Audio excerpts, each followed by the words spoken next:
Use these two sets of scores to calculate the difference between the conditions. So, step 1 is to find the differences between the two scores for each participant. It doesn't matter which way around you subtract, just stay consistent. So, 3 minus 8 equals minus 5, or the other way around. 8 minus 3 is plus 5. But again, whichever way around you do it the same way around for each one. Make sure you write the sign plus or minus in front of each number. This saves you the next step. If there's no difference, just write 0. Because we already wrote the signs in front of the difference, we don't have to write them out again. I just have it here for clarity.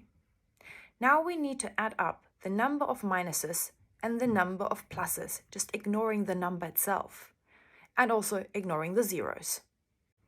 The calculated value of the sign test, S, is the smaller of the two totals. In this example, we have 3 pluses and 12 minuses, so our calculated value of S is 3. Now we need to find the number N, which is the number of participants included in the analysis, but we ignore any zeros. So although we had 16 participants, one of them showed no difference. So this leaves our N to be 15. Next, we find the critical value for our test. We need 3 bits of information to do this. Is the test one- or two-tailed? In our case, it's one-tailed because the hypothesis predicts a direction. The significance level is assumed to be 5% unless stated otherwise, so p equals smaller than or equals to 0.05. And our number is 15, as we just figured out. From the critical values table for the sign test, we now find the corresponding critical value based on these pieces of information. So it turns out that our critical value is 3.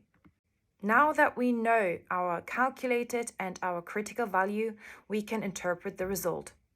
The rule for significance for the sign test states that the calculated value has to be equal to or less than the critical value for the result to be significant. This is indeed the case for us. Both our calculated value and our critical value are the same, 3. This means we can reject the null hypothesis and accept the alternative hypothesis and conclude that there is a significant difference between our conditions. Our results are unlikely due to chance.